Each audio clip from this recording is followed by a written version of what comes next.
அஸ்ஸலாமு அலைக்கும் வரஹ்மத்துல்லாஹி வபரகாத்துஹு. அதில் அவங்களுடைய அஜெண்டாக்களை அவர்களுடைய நிலையை எப்படியெல்லாம் முன்னிறுத்த முடியுமோ, எப்படியெல்லாம் செய்திகளாக ஜோடிக்கின்றார்கள் என்பதனை நாம் பல நேரங்களிலே ஊன்றி கவனித்தால் நமக்கு எதிராக பின்னப்படக்கூடிய சதி உலைகள் என்னவென்பது உள்ளது. கடந்த 17ஆம் தேதி தமிழ்நாட்டில் வரக்கூடிய ஒரு பிரபலமான அப்படின்னு சொல்லக்கூடிய ஒரு தமிழ் நாளேட்டில் தலையங்கம் எழுதியிருந்தாங்க. என்ன தலையங்கம் அப்படின்னு கேட்டால், கடந்த சில தினங்களுக்கு முன்பாக ஆஸ்திரேலியாவில் ஒருவர் ஒரு ரெஸ்டாரண்ட்டுக்குள்ளே போய் அங்கே இருந்த ஆட்களெல்லாம் சாப்பிட்டுக்கிட்டு இருந்த காஃபி குடிச்சிக்கிட்டு இருந்தவங்களையெல்லாம் பிணை கைதிகளாக பிடித்து வைத்து கொண்டு ஒரு நாள் பூரா அந்த படம் உலகத்தில் உள்ள எல்லா டிவிலையும் ஓடிச்சு. கடைசியில் மாலையில் அவரை சுட்டு கண்டு விட்டோம். யாருப்பா ஆள் அப்படின்னு கேட்டால் மனநலம் சரியில்லாத ஆள் அப்படின்னு சொன்னாங்க. அப்போ அதுக்கு பிறகு அந்த அன்னைக்கு காட்டப்பட்ட வேகம், அவருக்கு அதோட தொடர்பு இருக்கலாமோ இதோட தொடர்பு இருக்கலாமோ, ஒரு கொடியை காட்டிட்டாரு. அந்த கொடியெல்லாம் இதெல்லாம் கொடியெல்லாம் பின்னால் இந்த மீடியாக்களுக்கு கொடுத்த வீடியோவில் இந்த கொடியெல்லாம் சேர்த்து கொடுத்துருப்பாங்கன்னு நினைக்கிறேன். இப்போ தான் ஃபோட்டோஷாப்பில் என்ன வேணும்னாலும் செய்யலாமே, என்ன வேணும்னாலும் செய்யலாம். சாஃப்ட்வேர் இருக்குது, எந்த கொடியை போடலாம், எந்த படத்தை போடலாம், எந்த எழுத்தை வேணும்னாலும் எழுதலாங்கிற அளவுக்கு டெக்னாலஜி உலகத்தில் இப்போ டெவலப் ஆகிருக்கு. அப்போ கொடியெல்லாம் காட்டி எல்லாம் பண்ணி சாயந்தரம் மனநலம் சரியில்லாத ஆள்னு சொன்னதோட எல்லாருடைய சத்தமும் கொஞ்சம் ஸ்லோவாயிருச்சு.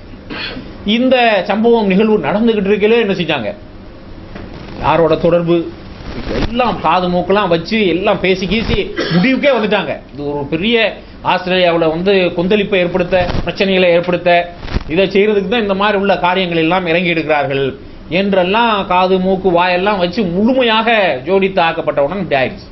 இந்த செய்தி இல்லை விஷயம். இதுக்கு பின்னால் தலையங்கம் என்ன எழுதுறாங்கன்னு சொன்னால், தலையங்கம் இந்த பள்ளியில் சுட்டு கொண்டாங்களே பாகிஸ்தானில் சின்ன குழந்தைங்கள, அது சம்பந்தமான தலையங்கம். அதில் என்ன எழுதுறாங்க அப்படின்னு கேட்டால், ஆஸ்திரேலியாவில் ஒரு உணவகத்தில் ஒருவர் போய் எல்லாரையும் பிணை கைதிகளாக பிடித்து வைத்து கொண்டு அவர் சுட்டு கொல்லப்பட்டு சில மணி நேரத்திற்கு பிறகு இங்கே உள்ள பள்ளிக்கூடத்தில் பிள்ளைகள் சுடப்படுறாங்க. எப்படி நம்ம என்ன நினைப்போம், ரொம்ப சாதாரணமாக நடந்துக்கிற விஷயமா நினைப்போம், ஒரு சாதாரணமாக எழுதிட்டு போகிற செய்தியாக நினைப்போம். எங்கேயோ ஒரு கிறுக்கம் பூந்தான் ஒரு இடத்துல, அவன் அங்கே இருக்கிற மக்களை எல்லாம் கொண்டு வச்சான், அவங்கள இப்போ கைதிகளாக பிடிச்சான், அவனுக்கு உள்ளே வச்சிருந்தான், கடைசியில் புத்தி சுவாதீனம் இல்லாதவன் தெரிஞ்சிருச்சு, மனநலம் பாதிக்கப்பட்டவன் தெரிஞ்சிருச்சு.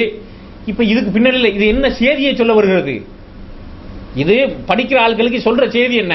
இதை வெறும் இந்துத்துவா கொள்கையில் நம்பிக்கை உள்ள ஆட்கள் மட்டும் படிப்பாங்கன்னு சொல்ல இயலாது, முஸ்லீம்களாக விவரம் தெரிஞ்சவங்களா படிப்பாங்கன்னு சொல்ல இயலாது. இதை படிப்பவர்கள் ஏராளமானோர் சாதாரண தங்களுடைய அன்றாட வாழ்க்கையை போற போக்கில் கழிச்சுக்கிட்டு இருக்கக்கூடிய முஸ்லீம் அல்லாத சகோதரர்கள் நிறைய படிக்கிறாங்க. இவங்களுக்கு இந்த செய்தி சொல்லுகிற தகவல் என்னன்னு சொன்னா, உலகத்தில் எங்கெங்கெல்லாம் நடக்குதோ எல்லாத்துக்கும் ஒரே லிங்க். அதை அவங்க சொல்லி முடிக்கிறதுக்கு அந்த தலையங்கத்தை அதோட ஒன்றும் நிப்பாட்டல.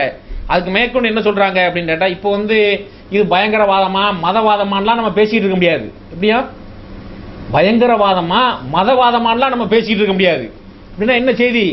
மதவாதம் தான், மதத்தில் தான் அப்படி சொல்லியிருக்கு, மார்க்கத்தில் சொல்லப்பட்ட அடிப்படையில் தான் இதெல்லாம் செஞ்சிருக்கிறாங்க என்ற கருத்து இதை வாசிப்பவர்கள் மத்தியில் சேர்ந்து நம்ம தமிழ்நாட்டில் ஒரு மாத காலத்திற்கு மேலாக தீவிரவாத எதிர்ப்பு பிரச்சாரம் பண்ணோமே. இப்போ நீங்கள் இது சம்பந்தமாக தொடர்ச்சியாக வரக்கூடிய செய்திகள், அந்த செய்திகளுக்கு கீழே இந்த பின்னூட்டம் கமாண்ட் போடுறாங்கல்ல, அந்த கமாண்ட் எல்லா செய்திக்கும் எல்லா பத்திரிகையில் வர்ற செய்திகளுக்கும் இணையதளங்களில் போய் பாருங்கள், கமாண்ட் போடலாம். அந்த கமாண்டுகளை எல்லாம் படித்து பாருங்க. எல்லார் உள்ளத்திலும் யாருடைய மனசுலையும் கொஞ்சம் கூட ஐயம் திரிவர முஸ்லீம்கள் உலகம் பூரா உள்ளவங்க கூடி பேசி தீவிரமாக உண்மையிலே இந்த மாதிரி உள்ள தாக்குதல் எல்லாருடைய ஒத்துழைப்போட செய்யறாங்க அப்படிங்கிற மாதிரி சிந்தனை உள்ளவர்களுடைய பின்னூட்டங்களா கமாண்டுகளா அதில் எழுதப்பட்டிருக்கிறத நம்மளால பார்க்க முடியும். என்ன அப்படின்னா, ஒரு மீடியாவில் காட்சிப்படுத்தப்பட்டு வரக்கூடிய இந்த மாதிரி உள்ள செய்திகள் சில மணி நேரங்களில் சில மணித்துளிகளில் அவங்களுடைய அந்த சிந்தனையை, அவங்களுடைய போக்க, அவங்களுடைய புரிதலை இவ்வளவு காலம் அவங்க என்ன வழங்கி வச்சிருந்தாங்களோ அதையே இப்படி தலைகீழாக போட்டி போடக்கூடிய நிலை இருக்கிறது. இதெல்லாம் கூட உச்சகட்டம் என்ன தெரியுமா? அந்த அந்த தலையங்கம் சொல்ற முக்கியமான விஷயம் என்ன தெரியுமா? கடைசியில் எப்படி முடிக்கிறாங்க அப்படின்னு கேட்டா, இப்படிலாம் இருக்கிற காரணத்தினால உலகம் முழுவதும் இயங்கக்கூடிய இஸ்லாமிய அமைப்புகள் இப்படி உள்ளவங்களுக்கெல்லாம் காசு வசூல் பண்ணி அனுப்புறதை நிப்பாட்டணும். எப்படியா உலகம் பூரா இயங்கக்கூடிய இஸ்லாமிய அமைப்புகள் இந்த மாதிரி உள்ளவங்களுக்கெல்லாம் காசு வசூலிச்சு அனுப்புறத, அவங்களுக்கு பணம் கொடுக்கறத நிறுத்திவிட வேண்டும் இப்படின்னு சொல்லிட்டு அவங்க எழுதுறாங்க அப்படின்னு சொன்னா என்ன, இது என்ன செய்தியை சொல்லுது?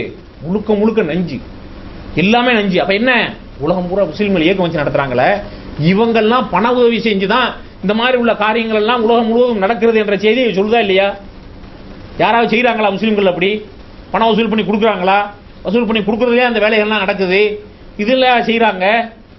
ஏன் இதையெல்லாம் செய்கின்றார்கள் என்று சொன்னால், ஏன் செய்யறாங்க, இவங்க செய்யறதுக்குள்ள காரணங்கள் என்ன அப்படிங்கிற, அதுக்கிடையில இந்த பள்ளியில நடந்த இந்த தீவிரவாத தாக்குதல் அது ஒரு மிக கொடூரமானது, பெரும் கொடூரமான மனித குல வரலாற்றில் நடந்த பலவற்றில் இதுலையும் ஒன்னா சேர்க்கக்கூடிய அளவுக்கு மிக கொடூரமான ஒரு தாக்குதல், அதுல எந்த விதமான சந்தேகம் இல்லை. ஆனா அதே நேரத்தில் இன்னொரு பக்கத்து குரல் எப்பவுமே ஒரு பக்கத்தை கேட்காது. என்ன அப்படின்னு கேட்டா, இப்ப யாரோ ஒரு இந்த மும்பையில் நடந்த அந்த ஏற்கனவே 26/11 அந்த குண்டுவெடிப்பு வழக்கில் 2006 குண்டுவெடிப்பு, அந்த துப்பாக்கி வச்சு வந்து ஆள்கள்லாம் சுட்டு கடைசியில் ஆள்கள்லாம் பிடிச்சி தூக்கில் போட்டாங்களே, அந்த வழக்கில் ஒருத்தரை பாகிஸ்தானில் கைது பண்ணியிருந்தாங்களாம். அவர் இப்போ பெயிலில் வர போறாராம். அதுக்கு நம்ம ஊரில் இங்கே உள்ள ஆள்கள்லாம் அரசியல்வாதிகள்லாம் அவரை விடக்கூடாது, தேசிய பாதுகாப்புக்கு அச்சுறுத்தல் என்று சொல்லிலாம் பயங்கரமாக குரல் கொடுக்குறாங்க, கத்துறாங்க.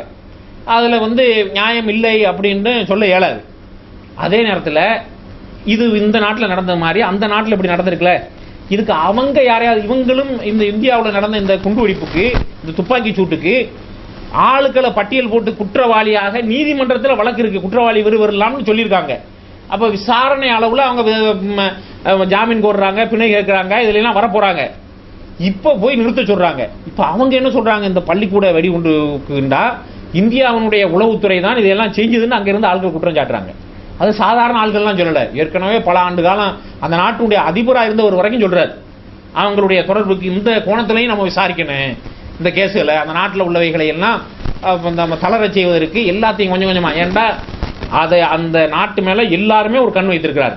அது பொருளாதார அளவுல முன்னேறிடக்கூடாது, பொருளாதார அளவுலையும் அதை ஒடுக்கி உடக்கி போட்டுறணும். எந்த அளவுக்கு மட்ட ரகமா அப்படின்னு கேட்டா, இந்த கிரிக்கெட்டு சப்கான்டினென்ட்ல துணைக்கண்டத்தில் இந்தியா, பாகிஸ்தான், பங்களாதேஷ் இந்த பகுதிகள் எல்லாம் பழங்குளிக்கிற விளையாட்டு, நிறைய பணம் உள்ள விளையாட்டு. இப்போ அதானே, இதை டெய்லி நீங்கள் தினசரி பேப்பரை எடுத்து பார்த்தீங்கன்னா, செய்தி கேட்டீங்கன்னா, அந்த ஐபிஎல் சூதாட்ட செய்தி இல்லாத எந்த செய்தியும் இருக்காது அரை மணி நேரம் செய்தியில். ஏன் இவ்வளவு சூதாட்டம், ஏன் இவ்வளவு பிரச்சனைன்னா அவ்வளவு பணம். ஒரு டீமையும் சும்மா வாங்கலை, 700 கோடி ரூபா, 800 கோடி ரூபா டீமுக்கு விலைக்கு சும்மா சாதாரண இல்லை. ஆட்களை ஏலம் போட்டு எடுக்கும்போது இந்த டீமுடைய ஓனராக இருக்கிறவங்க இந்திய கிரிக்கெட் கட்டுப்பாடு வாரியத்துக்கு செலுத்த வேண்டிய தொகை 700 கோடி, 800 கோடி, 1000 கோடி ரூபா. ஒரு பிரான்ச்சைஸ் பேர் தான் கொடுப்பாங்க. இந்த பேர் வச்சுக்கிறதுக்கு நீங்க அவ்வளவு பணம் கட்டி பேர் வாங்கணும். இதுக்கு மேல காசு கொடுத்து வீரர்களை ஏலம் போடுவாங்க, மாடு விற்கிற மாதிரி, அதெல்லாம் வாங்கணும். அப்ப இந்த மாதிரி உள்ளதுகள்லாம் செய்யறாங்களே. இப்படி ஒரு நாட்டில் நடந்தா, நம்ம இந்தியாவில் கிரிக்கெட்ல கிரிக்கெட் பிடிச்சி போயிருக்கிற மாதிரி பாகிஸ்தான்ல அதை விட கூடுதலாக கிரிக்கெட் பிடிச்சவங்க இருக்கிறான். அப்ப அந்த நாட்டில் விளையாட்டு நடந்துச்சோன்னா போய் பார்ப்பான்ல, டிவியில் உட்காந்து நிறைய பேர் பார்ப்பாங்கல்ல. அப்ப இதெல்லாம் பணமாக கண்ட்ரோல் போர்டுக்கு வரும்ல, நாட்டுக்கு வரும்ல. இந்த பணத்தை எல்லாம் நிப்பாடுறன்னு ஒரு முடிவு பண்ணான். போய் அங்க அந்த நாட்டுக்கு பயணம் பண்ணியிருந்த இலங்கை வீரர்களை எவனோ சுட்டான் முன்னால இருந்து. உள்நாட்டில் உள்ளவன் சுட்டானோ வெளிநாட்டில் உள்ளவன் சுட்டானோ. ரிசல்ட் என்னன்னு பாத்தீங்கன்னா, அதுதான் கடைசி அந்த நாட்டுக்குள்ள கிரிக்கெட் விளையாட்டு நடந்தது. இப்ப அவங்களுக்கு ஹோம் கிரவுண்ட் அவங்க சொல்றது அதெல்லாம் சார்ந்து துபாயில அபுதாபில எல்லாம் கட்டியிருக்காங்க. அந்த டீம் இன்னொரு டீமோட விளையாண்டா இங்கே தான் நடக்கும் விளையாட்டு. துபாயில அபுதாபில ஷார்ஜாவில் நடக்கும். ஏன்டா அங்க நடத்த முடியாது, யாரும் போக மாட்டேங்கிறாங்க, பாதுகாப்பு இல்லை அப்படின்னு சொல்லி. ஏன் சொல்றோம் அப்படின்னு கேட்டா, அங்க நடந்துச்சுன்னா அங்க மக்கள் பார்ப்பாங்க, டிவியில விளம்பரம் பண்ணுவாங்க, அங்க ஒரு பணம் வரும், வருமானம் வரும். கிரிக்கெட் விளையாட்டு சரியாக வாங்கி இப்படி பார்க்கலாமா, டிவியில பார்க்கலாமா, விளம்பரம் போடலாமா, இந்த விவாதத்தில் பேசவும் இந்த பயானம் பண்ணல. நம்ம இப்ப ஒரு வருமானம் வருவதற்கு உள்ள வழிகளை எப்படி எல்லாம் அங்க தடுத்து நிறுத்துறாங்க, அடைக்கிறாங்க அப்படிங்கிறத நாம் கவனித்து பார்த்தோம். இதை என்ன துப்பாக்கி வச்சு சுட்டாங்க, யாரோ தீவிரவாதிகள் வந்தாங்களாம் சுட்டாங்களாம். என் ரிசல்ட் என்ன? இப்ப என்ன நடந்திருக்கு? அந்த துப்பாக்கி சூடு நடந்த காரணத்தினால் இப்ப நடந்திருக்கக்கூடிய நிகழ்வு என்ன அப்படின்னு பாத்தீங்கன்னா, ஒண்ணுமே நடக்க முடியாத அளவிற்கு போயிடும். குறிப்பா அந்த நாட்டில் உள்ள விளையாட்டு வீரர்களையா நல்ல சைன் பண்ணி விடுறாங்க பாருங்க. இவனையா புடிச்சு தகுதி இழக்க செஞ்சிருவான். இவனுடைய அந்த ஆக்ஷன் சரியில்லை, இவனுடைய அது சரியில்லை, இது சரியில்லைன்னு சொல்லிட்டு இவங்களை எல்லாம் தகுதி இழப்புக்கு ஆளாக்கிடுவாங்க. இப்படி ஒவ்வொன்றாக எடுத்து பார்த்தோம் என்று சொன்னால், ஏதோ ஒரு அஜெண்டாவோடு இந்த உலகத்துல அந்த நாடை, அந்த மக்களை, நம்ம முஸ்லீம்கள் அப்படிங்கிறதுனால அவங்களுக்கு சப்போர்ட் பண்ணிலாம் ஒன்றும் பேசல. அப்படி பேச வேண்டிய அவசியம் இல்லை. என்ன நடக்கிறது உண்மையில செய்திகள்ல விஷயங்கள்ல பார்த்தோம் என்று சொன்னால், அவங்க எல்லா விஷயத்திலையும் சரியா நடந்துக்கிறாங்களா இல்லையாங்கிறது அது வேற. நம்ம இந்தியனா பாகிஸ்தானா அப்படின்னா நம்ம இந்தியர்கள், இந்திய அரசாங்கம் இந்தியாவுக்கு தான் சப்போர்ட் பண்ணுவோம், அதெல்லாம் வேற. அவங்கள ஒடுக்குவதற்கு, அவர்களை ஒண்ணுமில்லாமல் செய்வதற்கு, பொருளாதார எல்லா அம்சங்களையும் பின்தள்ளுவதற்கு உள்ள ஒரு வேலை உலகம் முழுவதும் இருந்து நடக்கிறது. இதெல்லாம் எப்படி ஆட்கள் திட்டம் போட்டு குறி வச்சுட்டாங்க, ரிசல்ட் என்ன வந்திருக்கு பாருங்க. அதுக்கெல்லாம் பெரிய ஆதாரம் கொடுக்க வேண்டிய அவசியமே இல்லை. இந்த சம்பவம் நடந்ததுனால் ரிசல்ட் என்ன நடந்திருக்கு. இப்போ பெரிய பொருளாதார இன்றைக்கு உலக அளவில் இங்கே இருக்கிற ரசிகர்களை வச்சு அந்த கிரிக்கெட் கட்டுப்பாட்டு வாரியம்லாம் வச்சிருக்காங்களா, இந்தியாக்காரன் என்ன சொல்றான்னா அதான் உலகம் பூரா சட்டம். காரணம் என்ன அப்படின்னு கேட்டால், ஒரு காலம் இருந்தது இந்தியாவில் உள்ள வீரர்கள்லாம் கவுண்டி கிரிக்கெட்டில் போய் இங்கிலாண்டில் விளையாடுறத பெருமையாக பேசுவாங்க. ஒரு மேட்சுக்கு இவ்வளவு டாலரில் சம்பளம் கொடுக்குறாங்களாம்னு பேசுவாங்க. இப்போ எப்படி உலகம் திரும்பிடுச்சு, அங்கே உள்ள ஆட்கள் இங்கே ஐபிஎல்ல விளையாடணும், அங்கே தான் காசு பணம் குளிக்குது என்ற அளவிற்கு ட்ரெண்ட் மாறிடுச்சு. அல்ல அப்படி மாற்றி போடுவான். நம்ம தான் வேலைக்கு இங்கே ஒத்துக்கிட்டு இருக்கிறோம். இப்போ வெள்ளை கடலில் உள்ள ஆட்கள்லாம் வேலைக்கு இந்தியாவுக்கு போயிட்டு இருக்கிறாங்க, அவ்வளோ பணம் இருக்கு. இப்போ இந்த மாதிரி உள்ள ஒரு சூழ்நிலையில் இந்த காலகட்டத்தில் இந்த செய்திகளை எல்லாம் நாம் கவனித்தோம் என்று சொன்னால் அவர்களை முழுக்க முழுக்க பின்தள்ளுவதற்கான, அப்ப அதனால என்னத்தை நம்ம இதெல்லாம் ஒத்து பார்க்கல, எதை நம்ப வேண்டியது இருக்கு. ஒருவேளை மற்ற நாட்டினுடைய உளவுத்துறையினுடைய இன்வால்வ் இருக்கு அப்படின்னு சொல்லிட்டு சொல்றாங்கல்ல, அந்த டைரக்ஷன்லயும் அவங்க அதற்கான விசாரணைகளை எடுத்து நடத்ததான் வேணும், எடுத்து நடத்ததான் பார்க்கணும், ப்ரூவ் பண்ணணும். அப்படி இருந்துச்சு அப்படின்னு சொன்னா சும்மா வெறும் வார்த்தையில் சொல்லிட்டு போக முடியாது. எப்படியோ சந்தேகம் ஒன்று வந்ததன் அடிப்படையில் தானே இப்ப நம்ம நாட்டுக்குள்ள சுட்டதின் அடிப்படையில் அவரை ரிலீஸ் பண்ணக்கூடாது, இவரை பிடிக்கணும், இவரை பிடிக்கணும்லாம் பேசுறோம். அது வரைக்கும் யாரும் கன்விக்ட் ஆலையே, இது வரைக்கும் யாருக்கும் தீர்ப்பு சொல்லப்படலையே. அப்ப அந்த மாதிரி அவங்களுடைய சந்தேகத்துக்கு மரியாதை கொடுக்கத்தான் வேணும். அப்ப யாருன்னு அவங்க சொல்றாங்களோ அவங்களையும் ஒப்படைப்புமா அப்படிங்கிற கேள்வி வரும்ல. குற்றவாளி ஒரு சம்பவம் நடந்துருச்சு, பிடிக்கணும், ஏன் நம்ம சொல்றோம் அப்படின்னு கேட்டா, இதற்கு பின்னணியில் எல்லாம் முஸ்லிம்கள் தான் இருக்கிறார்கள் அப்படிங்கிறத ஆதாரப்பூர்வமாக நிறுவுவதற்கான ஒரு பின்னணி வேலை எல்லாத்துலயும் நடக்குது. இந்த தொடர்ச்சியை பார்த்தீங்க அப்படின்னு சொல்லிட்டு சொன்னா, யாரோ ஒருத்தர் சாஃப்ட்வேர் கம்பெனியில் வேலை செய்யறவன் பெங்களூர்ல ட்விட்டர் அக்கௌண்ட் ஒன்று மேனேஜ் பண்ணானா. இது என்ன அப்படின்னு கேட்டா, எங்கேயோ இயங்கக்கூடிய ஒரு தீவிரவாத அமைப்புக்கான அக்கௌண்டா அது. அதுக்கு அதுல ஆள் சேர்த்தாங்களாம், அதுக்கான ப்ரூஃப் ஆதாரம் எல்லாம் இருக்கான்.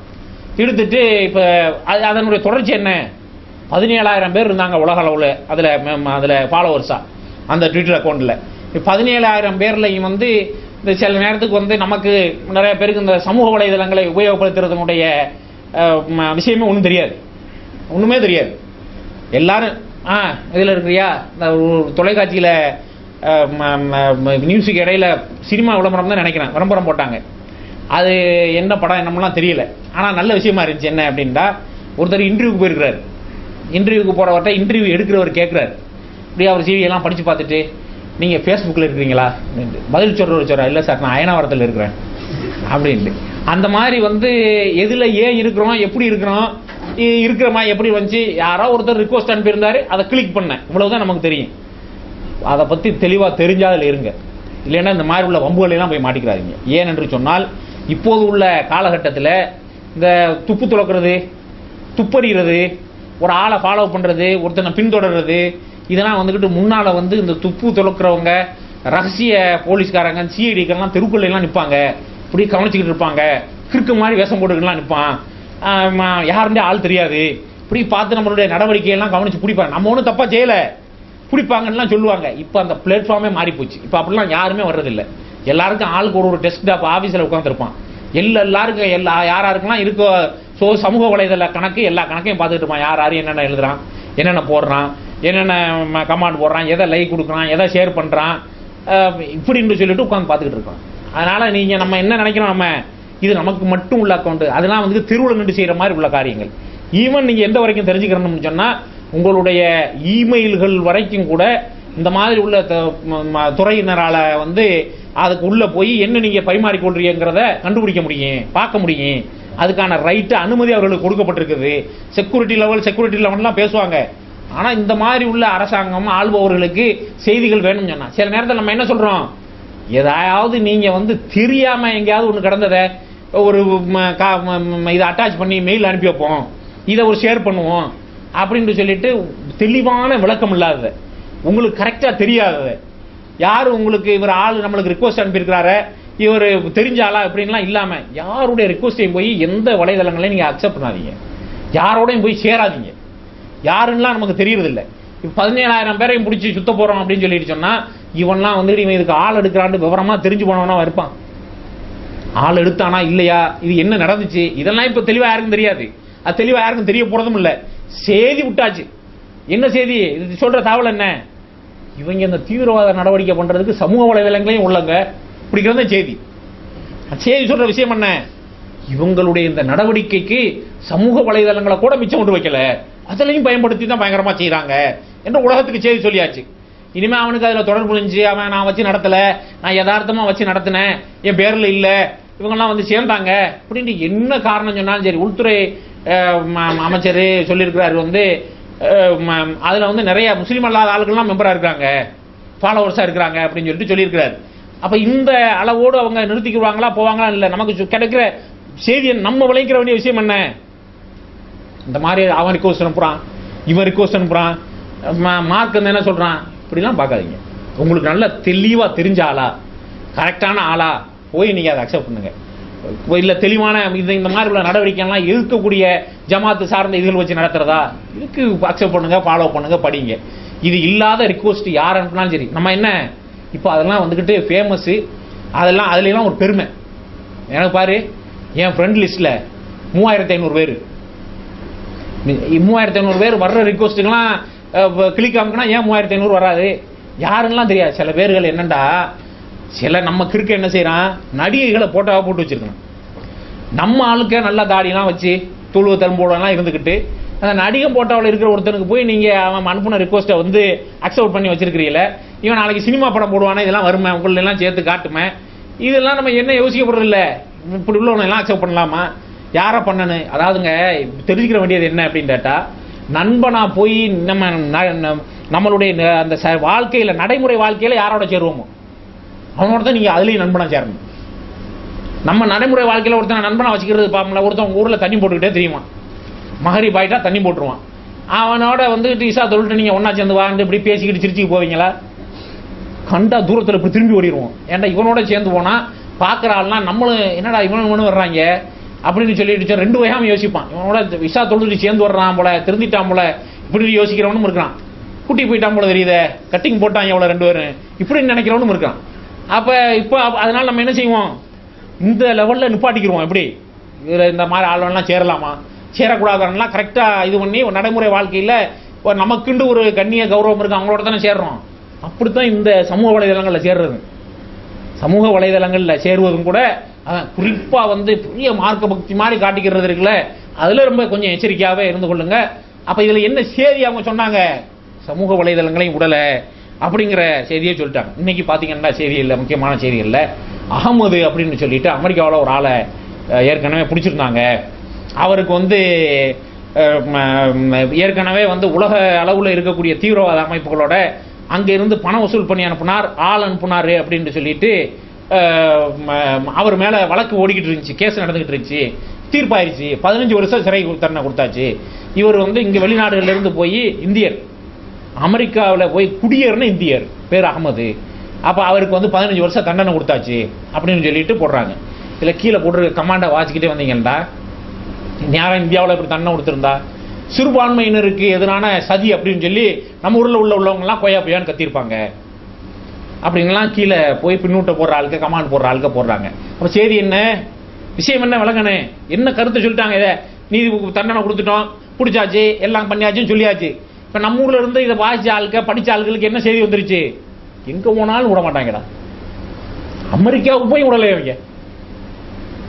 அப்ப உலகம் பூரா இருந்து இந்த வேலைகளை முழுக்க செய்து கொண்டிருக்கிறாங்க அப்படின்னு சொல்லிட்டு அது மாதிரி இன்னைக்கு ஒரு இது வந்திருக்கு. என்னன்னா, பாகிஸ்தான்ல சின்ன குழந்தைங்களை பள்ளிக்கூடத்தில் சுட்டாங்களே, அது சம்பந்தமான ஒரு தலையங்கம் ஒரு தமிழ் நாளிதழ் எழுதியிருக்காங்க. என்ன எழுதியிருக்காங்க, தலையங்கம்ல ஒரு ஆராய்ச்சி கட்டுற மாதிரி, அதையும் ஒருத்தர் முஸ்லீம் பேர் வச்சு தான் எழுதியிருக்கிறார். அவர் என்ன எழுதுறாரு அப்படின்னு கேட்டா, இப்படி நடக்கிற எல்லாத்துக்கும் முல்லாக்கள் தான் காரணம், முல்லாக்கள் தான் இது இவ்வளவுக்கும் காரணம், முல்லாக்கள் தான் ஆலிம்சா மாதிரி இவங்க தான் காரணம் அப்படின்னு எழுதியிருக்காங்க. நம்ம ஊர் ஆலிம்சாக்கள் எல்லாம் பார்த்தா பாவம், இன்னும் வந்து வாழ்க்கை நடத்துறதுக்கு பாத்தியா ஓதுங்கிற நிலையிலிருந்து மாறல. இவங்களெல்லாம் போய் காரணம் சொல்ல முடியுமா? இந்த கமால் துர்கத்தான் ஒருத்தன் துருக்கியில் 1923 பிறகு ஆட்சியை பிடிச்சான். யூதர்கள் அதுக்கு பின்னணியில் இருந்து ஆட்டோமன் என்ற உதுமானிய பேரரசை வீழ்த்துவதற்காக ராணுவ தளபதியாக இருந்த முஸ்தபா கமால் அப்படிங்கிற அந்த நேரத்தில் அவனை ஒரு பெரிய ஹீரோவை நினைச்சு நம்ம ஊரில் நிறைய பேருக்கு ஆட்களுக்கு பேர் முஸ்தபா கமால்னு இருக்கும். அது ஒரு காலத்துக்கு ஒரு ட்ரெண்டு. இப்போ ஒரு 25-26 வயசில் இருக்கிற ஆட்களுக்குலாம் நிறைய பேருக்கு அசாருதீன் பேர் இருக்கும். அப்போ அவர் கிரிக்கெட்டில் ஸ்டாராக இருந்தாருங்கிறதுனால நல்லா வச்சாங்க. ஒரு 91 வாக்கில் பிறந்த ஆட்களில் நிறைய பேருக்கு சதாம் ஹுசேன் பேர் இருக்கும். அப்போ ஒரு ஹீரோவாக இருந்ததுனால வச்சாங்க. அந்த ட்ரெண்டுக்கு தகுந்த மாதிரி பேர் வச்சுக்கிறது. அப்போ பழைய ஆட்களுக்கு நிறைய பேருக்கு முஸ்தபா கமால் இருக்கும். அந்த அளவுக்கு உள்ள ஒரு குடியவனை கபோதிய பெரிய ஹீரோன்னு நினச்சிக்கிட்டு நம்ம ஊரில் பேர் வச்சாங்க. அப்போ அவன் என்ன செஞ்சான் அப்படின்னு கேட்டால் அப்போ சொல்லுவாங்க, அந்த நேரத்தில் அங்கே நிறைய மார்க் அறிஞர்கள் இருந்தாங்க, அவங்க தான் அந்த சமூகத்தை வழிநடத்தி கொண்டிருந்தார்கள். இவன் வந்த உடனே கண்ட்ரோலில் வைக்க முடியல. அப்போ என்னட்டா எல்லாரும் வாங்க, உங்களெல்லாம் அரசாங்க செலவில் ஹஜ்ஜுக்கு அனுப்புகிறோம்னு சொல்லி எல்லாரையும் கூப்பிட்டு ஒரே கப்பலில் ஏற்றி அவங்கள கப்பல் நடுக்கடலில் போய்கிட்டு இருக்கல ஏற்கனவே குண்டு வச்சு அனுப்பி கப்பலை தூக்கிட்டாங்க. அப்போ அந்த நாட்டில் உள்ள மார்க் அறிஞர்கள் யாருமே இல்லை, சும்மா கதை இஷ்டத்துக்கு சொல்லலை. இன்றைக்கு வந்த இந்து பேப்பரில் இப்படி ஒரு கட்டுரை இருக்குது, நீங்கள் வாசிச்சு பாருங்கள். இந்த கட்டுரையில் இந்த செய்தியும் பதியப்பட்டிருக்கிறது. அப்போ இந்த மாதிரி பாகிஸ்தானில் இருக்கக்கூடிய முல்லாக்களை எல்லாம் தூக்கிட்டா இனிமேல் அங்கே இப்படிலாம் வெடிக்காது. தூக்கிட்டா இருக்காது. நம்ம என்ன கேட்குறோம்னாட்டா, பாபர் மசீதை முல்லா இடிச்சாரு, பாபர் மசீதியை இடிச்சாரு, முல்லாவை அடிச்சாரு. அப்போ இந்த மாதிரி உள்ள முல்லாக்கள் அங்கேயும் இருக்குல்ல, அவனை எப்போ தூக்க போற? தூக்கணும்ல, தூக்கணும், எல்லாரையும் தூக்கணும்ல. இந்த மாதிரி உள்ள ஒரு கோஷ்டி, நீ வேற பேர் என்ன வேண்டாலும் வச்சுக்க, அப்படி ஒரு முல்லாக்கள் அங்கேயும் முல்லா இருக்க, அந்த முல்லாக்களையும் என்ன செய்ய போற? எப்போ தூக்க?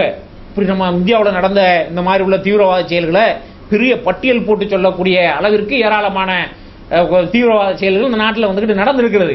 இப்போ இவைகளை எல்லாம் நான் பார்த்தோம் என்று சொன்னால், இந்த மாதிரி தீவிரவாதிகளுக்கு அது மாதிரி மதரசாக்களில் தீவிரவாத பணி வேலைகள் எப்படி நடக்குது என்று சொல்லி பதிலளிங்க அப்படின்னு சொல்லிட்டு பாராளுமன்றத்தில் ஒருத்தன் கேள்வி கேட்குறான். கேள்வி பதில்னா சில நேரத்தில் செட்டிங் போடுவாங்க, கேள்வி கேட்குறாங்க.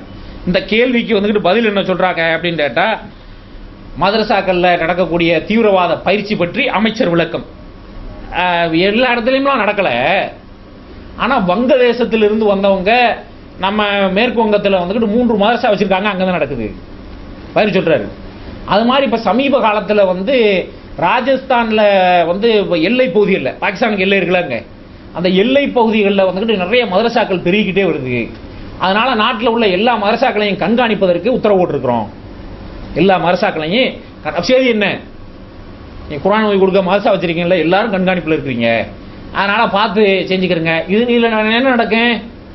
ஏற்கனவே நம்ம இந்த கல்வியில் படிப்பில் பட்டம் வாங்கணும், இன்ஜினியர் ஆகணும், டாக்டர் ஆகணும், போட்டி ஓடுறதுக்குண்டு நம்ம பிள்ளைகளையும் தயார் பண்ணி காலையில் சூரியன் உதிக்கிறதுக்கு முன்னாலேயே ஷூ டையெல்லாம் போட்டு அந்த குழந்தைய ஒன்றும் தெரியாத வயசில் ஒழுங்காக யூரின் கூட போக தெரியாது, அந்த வயசில் காலையில் விடிகிறதுக்கு முன்னால் வேன் வரும், அதில் போட்டு அனுப்பிடுவாங்க. இருட்டி போனவொன்னா திருப்பி இறங்க முடியல, தூங்கிட்டு தான் போவான், தூங்கிட்டு தான் வருவான். இப்படி ஒரு சூழ்நிலையில் 1வது அனுப்புனாங்க. முதல்ல 1வது படிக்க போகிற 5வது வகுப்பில் போய் சேர்ப்பாங்க ஸ்கூலுக்கு, பள்ளிக்கூடத்துக்கு. அப்படி நம்மளாம் சேர்ந்தோம். நம்மளெல்லாம் விட என்ன கூடுதலாக இப்போ உள்ள ஆளுக்க படிக்கிறாங்கன்னு தெரியல. சேர்ந்தோம். போன உடனே வயசு கணக்கு பண்ணுறதுக்கு கையை காதத்தோடு இப்படின்னு சொல்லுவாங்க. இதெல்லாம் ட்ரைனிங்லாம் கொடுத்தோம், கூப்பிட்டு போவாங்க. ஏன்னா ஒரு 2 மாதம் முடிஞ்சிருக்கு. பிறந்தநாள்லாம் கொண்டாடுறாங்கல்ல, அப்போல்லாம் பிறந்தநாள்லாம் ஒத்துருக்கு தெரியாதுங்க. பிறந்தநாள் என்று சொன்னால் அங்கே போய் கேட்பாங்க. வெளியே தான் 2 கணக்கு பண்ணுவாங்க, பிறந்த தேதின்னு கேட்பாங்க. 5 வயசு கரெக்டாக வர்ற மாதிரி ஒரு தேதி இருக்கணும். இப்போ யாருக்கெல்லாம் 40, 45, 50 வயசோ அந்த செட்டில் உள்ள ஆட்களையெல்லாம் கூப்பிட்டு உங்களுக்கு டேட்டா பர்த் என்னன்னு கேளுங்க. ஏப்ரலாக இருக்கும், மேயா இருக்கும்.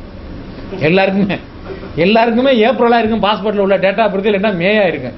ஏன்னா அந்த டேட்டா பர்த்தை நிர்ணயிச்சது ஸ்கூலில் சேர்க்கறதுக்கு முன்னால் வாசல்ல அங்கே தான் போய் சொல்லுவாங்க, ஏப்ரல் 24 போட்டுக்கிறோங்க சார். போட்டுக்கிறவா இப்போ தான் பிறந்தானா, போடுங்க சார் அப்படின்னு சொல்லி போட்டு தான் 5 வயசு கணக்காக்கி ஸ்கூலில் சேர்த்து விட்டு வருவாங்க. போனான், படித்தான், மத்தியானம் சாப்பாடுக்குன்னு டைம் விடுவாங்க.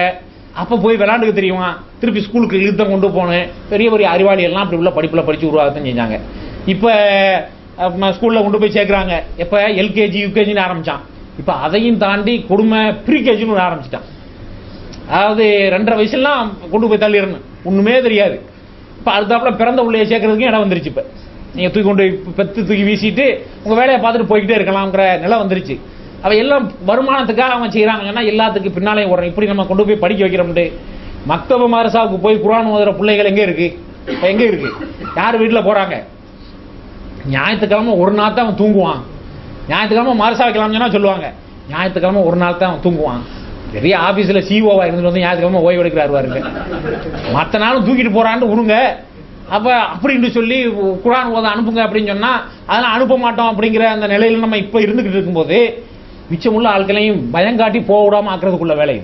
இந்த வேலை என்ன, மதரசாக்கள் எல்லாம் கடுமையா கண்காணிக்கிறோம்னு சொன்னா பயம் வந்துடும். கண்காணிக்கிறாங்க போல, மதரசாவுக்கு போனாலே தீவிரவாதி சொல்லிடுவாங்க, போனாலே தீவிரவாதி சொல்லிடுவாங்க போல அப்படின்னு சொல்லி இந்த போறத, விவரம் தெரிஞ்சுக்கிறத, மார்க்கத்தை புரிஞ்சுக்கிறத, மார்க்கத்தை அறிந்து கொள்வதை எல்லாம் தடுத்து நிப்பாட்டிக்கிறாங்க. இப்ப ஏன்னா இந்த செய்தியை பெற்றோர்கள் படிச்சுட்டாங்கல்ல, என்னத்துக்கு நமக்கு பிடிச்ச வம்பு, இங்கே இவனை அனுப்பிக்கிட்டு இவன் பேரையெல்லாம் எழுதி வச்சு இவன் சின்ன வயசுல இருந்து ஓதினவன்ட்டு இனி 25-30 வயசுல துபாய்க்கு போயிட்டு வரையில நீ சின்ன வயசுல மார்சால ஓதிருக்கல அதனால தீவிரவாதி முடிச்சு விட்டாங்கடா இப்படிலாம் யோசனை பண்ணி நிப்பாட்டிடுவாங்கிறதுக்காக மதரசாக்களிலையும் நாங்கள் கண்காணிக்கிறோங்கிறது தான் எல்லா இடத்துலையும் இல்லை. வங்கதேசத்திலிருந்து வந்த 3 இடத்துல தான் இருக்கு. இது இப்போ என்ன பிரச்சனை, அஸ்ஸாமில் ஒரு கணிசமான அளவுக்கு முஸ்லீம்கள் இருக்கிறாங்க. இவங்களெல்லாம் எப்படியாவது ஓட் பேங்கா இருக்கிறாங்க, நாட்டை விட்டு வெளியேற்றி அங்கே ஒரு கட்சியும் இருக்கு. இங்கே அஜ்மல் அத்திர் கடை வச்சிருக்காங்களே, செண்டு கடை, அவங்க அங்கே ஒரு கட்சி வச்சு நடத்துறாங்க. அந்த கட்சி சக்சஸ்ஃபுல்லாக இப்போ சட்டமன்ற தேர்தலெல்லாம் சில சீட்டுகள்லாம் ஜெயிச்சிருக்கு. அப்போ அவங்க எல்லாம் முஸ்லீம்கள் ஓட்டு வாங்குவதற்கு இந்த முஸ்லீம்கள் தான் காரணமாக இருக்கிறாங்கன்ட்டு இவங்களெல்லாம் வெளியேற்றுறதுக்காக அடிக்கடி சொல்லுவாங்க. வங்கதேசத்திலிருந்து வந்து குடியேறியவர்கள் நிறையா இருக்கிறாங்க, ஒரு வயலும் குடியேறல, எல்லாம் அங்கே உள்ள பூர்வாங்க குடிமக்கள், அங்கே பிறந்தவங்க, அங்கே வளர்ந்தவங்க, அங்கே வாழ்ந்தவங்க, எல்லார்ட்டையும் ஓட்டர் ஐடி இருக்கு. எப்படியாவது நீங்க இப்போ வந்து மாற்றி எடுத்துட்டீங்க, புதுசாக எடுத்துட்டீங்கன்னா பட்டம் சுமத்தி அனுப்பிவிடலாம் என்பதற்கான வேலைகள், அதுதான் அடிக்கடி இந்த வங்கதேச விஷயங்களை வந்துக்கிட்டு பேசுறது. அப்போ இந்த மாதிரி அது மாதிரி நம்மளோட மன்னிக்கல முஸ்லீம்களை சொல்றதோட இப்போ இந்தியாவில் உள்ள உலக செய்திகளை சிலதை பார்த்தாலும் நிறைய இந்தியாவில் நடந்த விஷயங்களை தான் பார்த்தோம். எல்லாம் குறிப்பாக இந்த இப்போ ஆட்சிக்கு வந்தவங்க வந்ததுக்கு பிறகு இதெல்லாம் திட்டமிட்டு செய்யப்படுகின்ற பின்னப்படுகின்ற சதிவலைகள். அதே மாதிரி வந்து இதோட எல்லாரையும் ஒரு பக்கத்தில் அட்டாக் பண்ணணும். அட்டாக் பண்ணா என்ன, நக்சல்வாதிகள், நக்சல்கள் இருக்காங்கல்ல, இவங்க கம்யூனிஸ்ட் தீவிரவாதிகள் அப்படின்னு சொல்லிட்டு தருண் விஜய்ங்கிற ஒரு எம்பி பாராளுமன்றத்தில் பிஜேபி எம்பி பேசுறாரு. அவங்க கம்யூனிஸ்ட்காரங்க கொதிச்செழிஞ்சு அதற்கான இதெல்லாம் பண்றாங்க. அவங்க சில நேரத்தில் அவங்களுடைய சைடு நியாயம் இருக்கிறதாக பேசுவாங்க, மீடியாக்கள் ஓப்பனாக தான் பேசுறாங்க, பேசாமலாம் இல்லை. ஆனால் நக்சல்கள் யாரு அப்படிங்கிறது எல்லாருக்கும் தெரியும். உலகத்தில் யாரு நக்சல்களாக போனவங்க யாரு, நிலக்கரி சுரங்கம் வெட்டுறதுக்கு, மரங்களை வெட்டுறதுக்கு, காடுகளில் உள்ள வளங்களை எடுத்து பயன்படுத்திக் கொள்வதற்கு காடுகளை ஆள்பவர்கள் ஆக்கிரமித்தார்கள். அப்போ அந்த காடுகளில் பூர்வாங்க குடிமக்களாக வாழ்வாங்களே அவங்கள கண்டுக்கிறவே இல்லை. அவன் முதல்ல போனவொன்னே யாரா இருந்தாலும் ரெசிஸ்ட் பண்ணுவாங்கல்ல, எதிர்த்து நிற்பாங்கல்ல. யாரா இருந்தாலும் நீ போய் நீ நாளையிலிருந்து வீட்டை காலி பண்ணிடுறேன் அப்படின்னு சொன்னா யாராவது ஓடிடுவானா, எதிர்த்து நிற்பான். எதிர்த்து நிற்கும் போது வந்து இவங்க என்ன செய்யறது, அவனை எதிர்த்து தாக்குறது, அடிக்கிறது. அவன் என்ன செய்வாங்க, கொஞ்சம் நாள் கழிச்சு எல்லாம் எக்யூப்மெண்ட்லாம் வாங்கி கொண்டு வந்து துப்பாக்கியெல்லாம் செஞ்சு ஒரு கிராமத்தில் ஒரு ஆளு தனிப்பட்ட முறையில் வீட்டிலே வச்சு துப்பாக்கியெல்லாம் செஞ்சு அந்த கிராமத்தில் உள்ள எல்லாரும் கொடுத்துருக்காரு, பிடிச்சாங்கன்னு சொல்லிட்டு செய்தியை பார்த்தோம். அப்போ அந்த மாதிரி செஞ்சு கொடுத்து வச்சுக்கிட்டு அவங்க காட்டுக்குள்ள போகிற ஆட்களை, அவங்க வீட்டை எடுக்க போகிறவங்கள, அந்த காட்டில் உள்ள மரங்களை வெட்ட போகிறவங்கள, அங்கே இருக்கக்கூடிய தண்ணீரை சுரண்ட போகிறவங்கள, அங்கே இருக்கக்கூடிய இயற்கை வளங்களை வெட்டி எடுக்க போகிறவங்கள, அங்கே இருக்கக்கூடிய யானைகளை கொண்டு தந்தங்களை எடுக்க போகிறவர்களை, அங்கே இருக்கக்கூடிய சிறுத்தைகளை கொண்டு தோள்களை எடுக்க போகின்றவர்களை அந்த மக்களை அடித்து துரத்துறாங்க. இப்படி தான் தொடங்குச்சு. நாள் போக்கில் காலப்போக்கில் அது வந்து ஒரு இயக்கமாக மூவ்மெண்டாக உருவெடுத்துருச்சு. அவங்களுக்கு நிறைய லிங்குகள்லாம் வந்துருச்சு. இவங்களை பயன்படுத்துவதற்கு என்று சிலர் வந்துட்டாங்க. இப்படி எக்யூப்டடாக இருக்கிறாங்களா, இவங்களை நம்ம பயன்படுத்திக்கிறோங்கிறதுக்காக சில அரசியல் சக்திகள், ஆதிக்க சக்திகள் அவங்கள கையகப்படுத்தி பயன்படுத்தவும் செஞ்சாங்க. அரசியல் பணம் கொடுத்து எங்களுக்காக இந்நேரம் கொன்றுங்கலாம் அவங்கள கூலிப்படைகளாக பயன்படுத்துவது, இப்படிலாம் வந்துருச்சு. இதுதான் அவங்க பின்னணி. அப்போ என்ன செய்யறாங்க, நக்சல்கள் வந்து கம்யூனிஸ்ட் தீவிரவாதிகள் அப்படின்னு சொல்லிட்டு சொன்னா, அப்போ ஏற்கனவே முஸ்லீம்கள் மேலே தீவிரவாத பட்டம் சுமத்தி ஓரம் கட்டுறதுக்குள்ள வேலையெல்லாம் செஞ்சாச்சு. இனி கம்யூனிஸ்ட்காரங்க இருக்கிறாங்க, வலுவாக பேசுகிறவங்க, இப்போ அவங்கள எதிர்த்து பொது தளத்துல எல்லாம் வலுவான அவங்களுக்கு எதிர்ப்பு கொடுக்குறவங்க, அந்த கொள்கைகளை விமர்சிக்கிறவங்க, அவங்க கொள்கை ஒன்று கொடுக்கூடாதுன்னு பேசுகிறவங்க, அழிவு பாதைக்கு கொண்டு போகணும்னு பேசுகிறவங்க, இப்போ இவங்களையும் முடக்கி போட்டோம்னா அடுத்த கட்டத்துக்கு போகலாம்ங்கிறதுக்காக அவர்களை நோக்கியும் இது பண்ணு. அது மாதிரி காலத்துக்கு இந்தியாவில் உள்ள கிறிஸ்தவர்கள் நம்ம உண்டு, நம்ம வேலை உண்டு. நம்ம ஞாயிற்றுக்கிழமை பூட்டின ரூமில் உள்ள எங்கேயாவது உள்ள தேவாலயங்களில் ரூம்களில் போய் ஜெபம் பண்ணுவோம். அதோட நம்ம வாட்டுக்கு போய்கிட்டு இருப்போம், நல்லா படிப்போம், அங்கங்கே ஆஃபீஸராக இருப்போம். அங்கேயும் ஆஃபீஸராக இருக்கையில் இந்தியாவோட குமார்னு இந்துக்களுக்கும் பேர் இருக்கும், கிறிஸ்தவர்களுக்கும் பேர் இருக்கும். அதனால் தெரியாமல் இந்து மாதிரியே இருந்துக்கிட்டு போய்கிட்டே இருப்போம்லாம் மெயின்டைன் பண்ணிச்சுட்டு இருந்தாங்க. ஆனால் இவங்க விடுறதா இல்லை, யார் ஆட்சிக்கு வந்தாலும் இப்போ விடுறதா இல்லை. டெல்லியில் ஒரு தேவாலயத்தை பிடிச்சி எரிச்சு விட்டாங்க. எரிச்சு உடனதோட ஒன்றும் நிப்பாட்டலை, முதல்ல இப்படி லேசாக விட்டு பார்த்தாங்க. இனிமேல் கிறிஸ்துமஸுக்கெல்லாம் லீவு கிடையாது, கிறிஸ்துமஸுக்கெல்லாம் லீவு கிடையாது அப்படின்ட்டு எப்படி சொன்னாங்க. முதல்ல அப்படித்தான் கொஞ்சம் கொஞ்சமாக ஆரம்பிக்கும். எப்படி ஆரம்பிக்குது அப்படின்னு கேட்டால், அந்த நவோதயா பள்ளிகள்னு சொல்கிறாங்கல்ல, மத்திய அரசாங்கம் வச்சு நடத்தக்கூடிய இந்த சிபிஎஸ்இ சிஸ்டம் உள்ள பள்ளிகள் மாதிரி நவோதயா சிஸ்டம் பள்ளிகள் இருக்குது. அது ஒரு சிலபஸ். தமிழ்நாட்டில் ஒரு பள்ளிக்கூடம் இல்லை, அது மாதிரி வடக்கு நாடுகளில் நிறைய இருக்குது. அப்போ இந்த மாதிரி உள்ள பள்ளிகளில் 25ஆம் தேதி வாஜ்பாய் பிறந்த நாள் அப்படிங்கிறதுனால அந்த நாளை வந்து நீங்கள் பள்ளிகளில் வந்து குட் கவர்னன்ஸ் டே அப்படின்னு கொண்டாடுங்க, நல்ல நிர்வாகத்திறன் நாள் அப்படின்னு கொண்டாடுங்கன்னு சொல்லி சொன்னாங்க. அப்போ நன்னிர்வாகத்திறன் நாள் கொண்டாடுறதுக்கு வந்து இந்த நாளை நிர்ணயிச்சிருக்கோம்னு சொன்னால், அப்போ 25ஆம் தேதி அந்த பள்ளியில் படிக்கிற பிள்ளைகள்லாம் ஸ்கூலுக்கு போகணும்ல, கொண்டாட்டத்துக்கு போகணுமா இல்லையா? அதான் லீவு கேன்சல் பண்ணாமல் பிள்ளைகளெல்லாம் எப்படி ஸ்கூலுக்கு வர வச்சிடுறது? இதுக்கு ஒருத்தன் தலையங்கள் இருக்கான். தலையங்கள் விட மாட்டாங்க, டாபிக் வேணும்ல. அவன் என்ன எழுதுறான்னு கேட்டால், ஏற்கனவே சிறுபான்மையினர் வச்சு நடத்துகிற கிறிஸ்தவர்கள் ஸ்கூல் வச்சு நடத்துகிறாங்கல்ல, அங்கங்கே இந்தியாவில் நிறைய வச்சு நடத்துகிறாங்க. அவங்க வந்து இந்த லோக்கலில் நடக்கிற திருவிழாக்கள், லோக்கலில் நடத்துகிற இதுகள் எல்லாம் வேணும்னு ஸ்கூல் வைக்கிறாங்க, மதிக்க மாட்டேங்கிறாங்க. அதனால் நாங்கள் இப்படி செஞ்சால் என்னன்னு கேட்குறான் ஒருத்தன் பத்திரிகையில். நாங்கள் இப்படி செஞ்சால் என்ன? அவங்க சிறுபான்மையினர்களாக இருந்துக்கிட்டு, சிறுபான்மையினர்கள் ஸ்கூல் நடத்திக்கிட்டு, எங்கள் பிள்ளைங்க ஸ்கூலுக்கு போகிற பிள்ளைங்களை திருவிழாவுக்கு போகக்கூடாது, அங்கே போகக்கூடாது, ஸ்கூலுக்கு இன்னைக்கு வந்தே ஆகணும் நிர்பந்திக்கிறாங்களே. அப்போ அந்த நாங்கள் செஞ்சால் என்ன நவோதயா பள்ளிகளில் கேள்வி கேட்கக்கூடிய நிலையை பார்க்குறோம். அப்போ இந்த மாதிரி அவங்களையும் விடலை. யாரை விடலை? கிறிஸ்தவர்களையும் விடலை, அவங்களையும் போய் அட்டாக் பண்ணி முடிஞ்சு. அப்போ இதன் மூலமாக என்ன இப்போ இன்னைக்கு நேற்று பார்த்தீங்கன்னா, இந்த நவஜோதி சிங் சித்துன்னு ஒருத்தர் கிரிக்கெட் விளையாண்டார். அவர் வந்து இப்போ பிஜேபியில் சேர்ந்து அந்த தலப்பா இருக்குல்ல, அங்கே பார்த்தீங்கன்னு சொன்னால் மன்மோகன் சிங்கு, மாண்டேக் சிங் அலுவாலியா இவங்கெல்லாம் ப்ளூ கலரில் தலப்பா கட்டியிருப்பாங்க. ஊதா கலர் தலப்பா ஒரு குரூப்பு, அது மாதிரி மஞ்சள் கலர் தலப்பா இருக்குது, இது ஒரு குரூப்பு. தனித்தனி குரூப்பு தலப்பாவில் கலர் இருக்குது, கலர் மாறவே செய்யாது. எப்போ மன்மோகன் சிங்கை பாருங்கள் ஊதா கலரில் தலப்பா கட்டியிருப்பார். ஊதா கலர் ஒரு தனி குரூப். அந்த பெண்கள் ஆடை அணிந்திருந்தாலும் துப்பட்டா போடுறாங்கல்ல, அது ஊதா கலரில் தான் போடுவாங்க. அந்த குரூப்பு அவங்களுக்கு இந்த இந்த எதிர் குரூப் வந்துட்டு இப்போ பிஜேபியை கொஞ்சம் பஞ்சாபில் ப்ரொமோட் பண்ணுறதுக்கு இருக்குது. இவர் வந்து அங்கே சீக்கியர்களுடைய வேத நூல் இருக்க அதை வந்து தாக்கி பேசிட்டு போன இடத்துல அவங்க கல்லுக்கு நிறைய சீக்கியர்கள் தான் அடிக்கிறாங்க. சேதி எப்படி போடுறான்? குர்ஆனை பற்றி தப்பாக பேசுறதுனால தாக்குனாங்களாம். இப்போ அமெரிக்காவில் மாதிரி ஆயிட்டாங்க. 2001 ரெட்டை கோபுரம் தாக்கப்பட்ட பிறகு அங்கே அமெரிக்காவில் உள்ள ஆட்கள் எவ்வளோ விவரமாக இருந்திருக்காங்கன்னு பாருங்க. ரெட்டை கோபுரம் தாக்கப்பட்ட பிறகு முஸ்லீம்களை தானே அங்கே வந்து அடித்தாங்கன்னு செய்தி வந்துருச்சு. முஸ்லீம்களை பூரா அடிக்கணும்னு சொல்லி நியூயார்க்கில் நிறைய சீக்கியர்கள் எல்லாரையும் தலப்பவன் தாடி இருந்தோன்னா பிடிச்சி அடி அடிச்சு விட்டாங்க முஸ்லீம்கள் நினச்சிக்கிட்டு.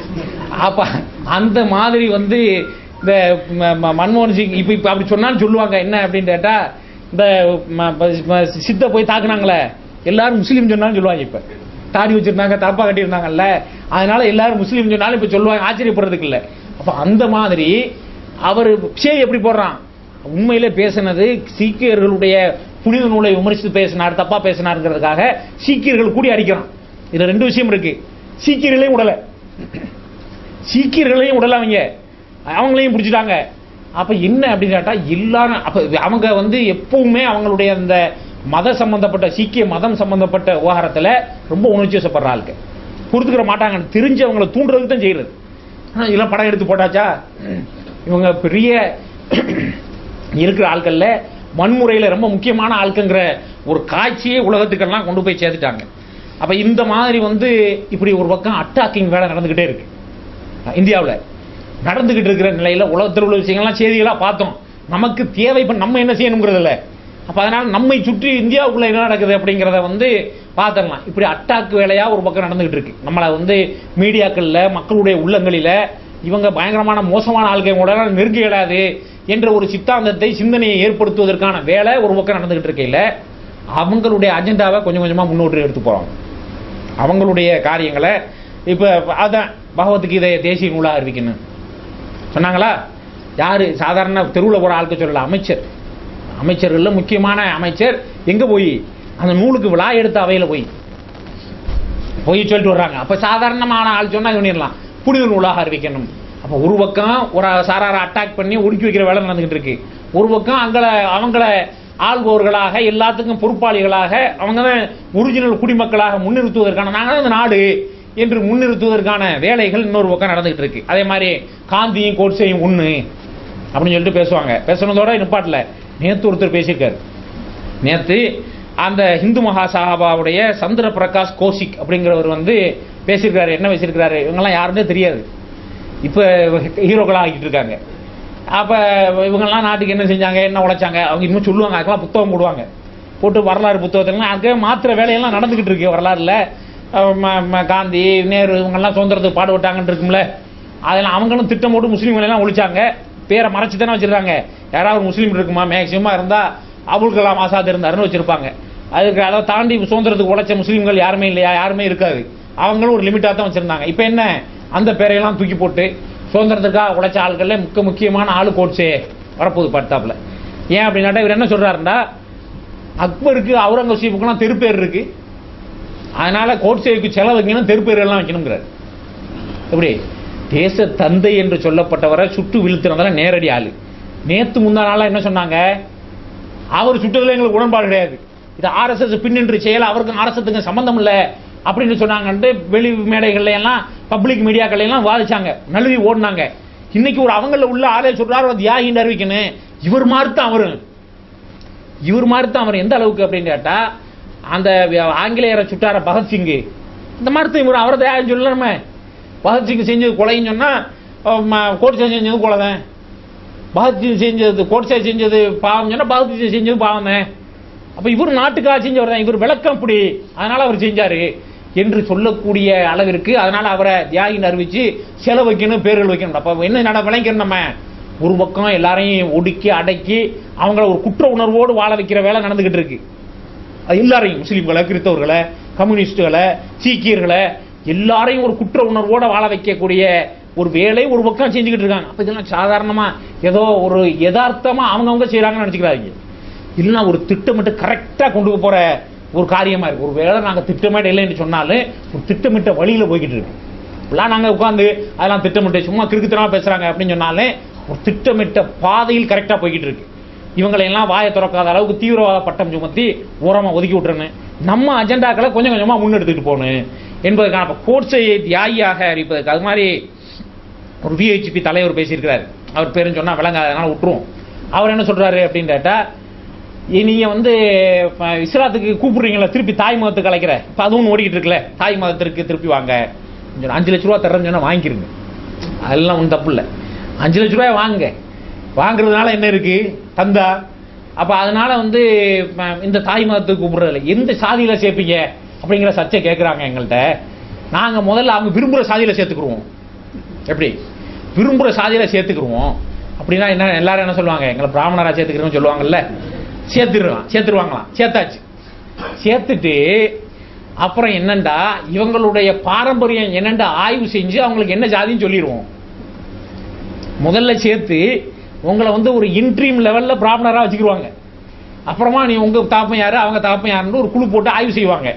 செஞ்ச உடனே கடைசியில் என்ன சொல்லுவாங்க, நீங்க எல்லாம் வந்து ஏற்கனவே தலித்துக்களா இருந்து அந்த குடும்ப தாங்க முடியாம முஸ்லீம் மாறின ஆளுக்கத்தேன், அதனால இப்ப தலித்துக்களா இருந்துக்கிறேன்னு சொல்லிடுவாங்க. அதுக்கு தான் இவங்க கூப்பிடுறது, திருப்பி தலித்துக்களா இருந்துக்கிறங்க அப்படின்னு சொல்லி உங்களை நம்மளெல்லாம் ஒதுக்கி விட்டுறலாம் அப்படிங்கிறதுக்காகத்தான் நாங்கள் திருப்பி கூப்பிடுறோம்னு அவர் இப்ப நேரடி ஆராய்வோம் அப்படின்னு சொல்றாரு. இந்த ஒரு பக்கமா வந்து அவங்களுடைய முஸ்லீம்களை, கிறிஸ்தவர்களை, கம்யூனிஸ்டுகளை, சீக்கியர்களை தாக்கி அவர்களை உணர்வு ரீதியாக ஒடுக்கி வைப்பதற்கான ஒரு வேலை நடக்குது. இன்னொரு பக்கம் இவங்களுடைய அஜெண்டாக்களை முன்னெடுத்து போறதுக்கான நடக்குது. இது ரெண்டையுமே கவனிச்சுக்கிட்டு இருக்கிற நேரத்தில் அவங்களுடைய பொருளாதார அடைவுகளை எந்த ஒரு காலத்திலையும் சரி, பொருளாதார அடைவுகளை வந்து யாரு ஒழுங்கா வச்சுக்கிறலையோ அவங்க ஆள்பவர்களாலாம் வந்ததில்லை. இதுதான் உலகம். முதல்ல வந்துகிட்டு பெரும்பாலான ஆதிக்கங்கள் எப்படி உருவாகி இருக்குன்னு சொன்னா வியாபாரமா தான் உருவாகியே இருக்கு. இந்தியர்கள், ஆங்கிலேயர்கள் நம்ம இந்தியாவுக்கு எப்படி வந்தாங்க, என்ன செய்ய வந்தாங்க, கிழக்கிந்திய வணிக கம்பெனியா தான் வந்தாங்க. கம்பெனி தான் வந்துச்சு, வியாபாரம் பண்ண தான் வந்தாங்க, வியாபாரம் தான் பண்ணாங்க, கம்பெனி தான் அரசாங்கமா உருவாச்சு. அதனால வியாபாரத்தில் வந்து அவங்க வியாபார கட்டுப்பாடுகளை தங்கள் வசம் வச்சுக்கிட்டு அதுக்கு பிறகுதான் ஆதிக்க சக்திகளாக உருவெடுப்பாங்க. இல்லை வேற ஏதாவது வழியில் ஆதிக்கத்தை நிறுவிவிட்டார்கள் என்று சொன்னால் பொருளாதார ரீதியில் தங்களை வலுவா வச்சுக்கிறதுக்கான எல்லா வேலையும் செய்வாங்க. அப்ப அந்த வேலைகள் எல்லாம், பொருளாதார பலப்படுத்துற வேலைகள் எல்லாம் ஒரு பக்கமா வந்து கரெக்டா போய்கிட்டே இருக்கு. அதுல வந்து சத்தம் இல்லாம அதுக்கானதுலாம் பாராளுமன்றம் இப்ப பாத்தீங்கன்னா இப்ப நம்ம முன் சொன்ன எல்லா பிரச்சனைகளாலும் டெய்லி சண்டை, கட்டாய மதத்துக்கு சண்டை, பகவத்கீதைக்கு சண்டை, அதுக்கு முன்னால் ராமருக்கு பிள்ளைகளா யாருக்கு பிள்ளைகளுக்கு சண்டை, இப்படி பாராளுமன்றம் தொடங்குனதுலேருந்து சண்டை தான் நடந்துகிட்டு இருக்கு. இதில் வந்து லேபர் லாவில் அமெண்ட்மெண்ட் பண்ணியாச்சு. என்ன அமெண்ட்மெண்ட்டு? இந்தியாவில் லேபர் லா இருக்குல்ல, தொழிலாளர் சட்டம், நலச்சட்டம். தொழிலாளர் நலச்சட்டத்தில் அமெண்ட்மெண்ட் எல்லாம் கொண்டு வந்தாங்க. என்ன அப்படின்னு கேட்டால், அதில் அநேகமாக இப்போ வெளியே வரும்போது இந்த போராடுறதுக்கான உரிமை இருக்குல்ல இந்தியாவில், அதெல்லாம் இருக்காது. ஏன் அப்படின்னு கேட்டால், கார்பரேட் நிறுவனங்கள் நாங்கள் வந்து வியாபாரம் பண்ண முடியாது, உங்களுடைய தொழிலாளர் சட்டம் இப்படி இருந்துச்சுன்னா நாங்கள் வந்து பண்ண இயலாது. ஏற்கனவே ஒன்றும் குறையில்லை. ஏற்கனவே வந்து கார்பரேட் நிறுவனங்களில் வேலை செஞ்சாங்களே அவங்கெல்லாம் வந்து நாங்கள் போராட்டம் ஸ்ட்ரைக்கு வேலை நிறுத்தத்துக்குலாம் போக மாட்டோம் எழுதி கொடுத்து தான் போனாங்க. இப்போவும் சாஃப்ட்வேர் கம்பெனியில் அதை வேலை பார்க்குறவங்க யாராவது ஸ்ட்ரைக் பண்ணி பார்த்துருக்கீங்களா? அவங்கெல்லாம் அந்த ஒப்பந்தத்தில் கையெழுத்து போட்டு தான் போகிறாங்க. அப்படிலாம் இருந்தால் ஒன்று சேர்க்க மாட்டோம் என்று தான் போகிறாங்க. அப்போ அந்த தொழிலாளர் நலச்சட்டம்னு ஒன்று வச்சுருக்காங்க. அந்த சட்டத்தில் மாற்றம் கொண்டு வருவதற்கான வேலை. அப்போ தான் பெரிய பெரிய நிறுவனங்கள்லாம் வருவாங்க. ஏன் அப்படின்னு கேட்டால், make in India. Make in India இப்போ எல்லா உலகத்தில் என்ன அப்படின்னா, முடிஞ்ச அளவுக்கு அவன் ஃபேக்ட்ரியை வெளியே தள்ளுறான். பெரும் நிறுவனங்களாக இருக்கும், பெரிய கம்பெனியாக. நைக்குன்னு ஒரு ஷூ தயாரிக்கிறான். 500 ரூபாய்க்கெல்லாம் ஸ்போர்ட்ஸ் ஷூ விற்பான், 500 திரத்துக்கு. அந்த ஷூவை போய் எடுத்து உள்ளே இப்படி திருத்தி பார்த்தீங்கன்னா மேட் இன் இந்தோனேஷியா இல்லைன்னா மேட் இன் தைவான் அப்படின்னு உள்ளுக்குள்ளே எழுதியிருக்கும். ஏன் அப்படின்னாட்டா, ஷூ தைக்கிற ஃபேக்ட்ரியை கூட அமெரிக்காவில் வச்சிருக்க மாட்டேன்ட்டான். அதில் உருவாகிற கழிவு, தொழிற்சார வேஸ்ட்டு, அதிலேருந்து வர்ற புகை, இதெல்லாம் சுற்றுப்புற சூழலை கெடுக்குதுங்கிறதுனால அந்த மாதிரி உள்ள நாடுகளில் கொண்டு போய் வச்சு அதை எரிச்சு எல்லாம் பண்ணி எடுத்துக்கிட்டு காசு அதிலிருந்து பாதிக்கு மேலே எப்பவும் மாதிரி குறையாமல் நமக்கு வரும். இன்னும் சொன்னால் அமெரிக்காவில் தயாரிக்கிறத விட கூடுதல் வரும். இப்படி எல்லாருமே அவங்களுடைய தயாரிப்புகளை நீங்கள் ஜெர்மனிலேருந்து வர்ற ஏராளமான கம்பெனிகளை பார்ப்பீங்க. மின்னணு பொருள்கள், எலக்ட்ரானிக் சாதனங்கள் தயாரிக்கிற கம்பெனிகள், அவங்கெல்லாம் யாருமே பெரும்பாலும் அங்கே தயாரிக்கிறது இல்லை. எல்லாம் ஆசிய நாடுகளில், தெற்காசிய நாடுகளில் தான் அவங்களுடைய அசம்பிளி சென்டர்லாம் இருக்குது.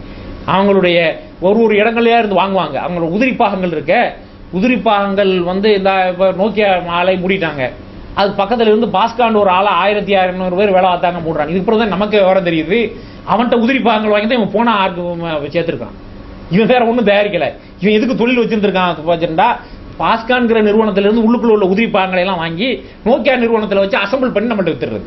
அதுக்கு ஒரு காசு தான் நடந்திருக்கு. அப்போ அவன் 3 ஒன்று தான் தெரியும். 1500 பேருக்கு வேலை வச்சான். இவன் என்னடா தயாரிச்சான் கேட்டா, அவனுக்கு உள்ளுக்குள்ள உள்ளதே இவன் தான் தயாரிச்சான். அப்போ இந்த மாதிரி வந்து ஒரு அவங்களுடைய தொழில்துறைகள், அவங்களுடைய மின்னணு சேர்க்கிற எல்லாத்தையும் பெரிய பெரிய கார் நிறுவனங்கள் மேக் இன் இண்டியான்னு சொல்லி வச்சிருக்காங்களே. ஒரு காரு உற்பத்தி பண்ணுறதுக்கு இப்போ வந்துக்கிட்டு உலகத்தில் பொருளாதார வளர்ச்சி எந்த அளவுக்கு அடைஞ்சிருச்சுன்னு சொன்னால், ஒரு நம்ம அரிசின்னு பார்க்குறோம். அரிசி, ஒரு மணி அரிசி வருவதற்கு எவ்வளவு தண்ணீர் செலவழிக்கிறது? இதை விர்ச்சுவல் வாட்டருங்கிறாங்க. விர்ச்சுவல் வாட்டர், நம்ம பார்க்க முடியாத தண்ணி அதுக்குள்ள ஒளிஞ்சிருக்கு. ஒரு அரிசி மணி உருவாக்கி எடுப்பதற்கு 3 லிட்டர் தண்ணி செலவாகும். 3 லிட்டர் ஒரு அரிசி, ஒரு நெல் உருவாகுவதற்கு. அது மாதிரி வந்து ஒரு கார் தொழிற்சாலையில் உருவாகி ரோட்டில் வந்து நிற்கிறதுக்கு 25 மில்லியன் டன், 25 மில்லியன் லிட்டர் தண்ணி செலவாகும்.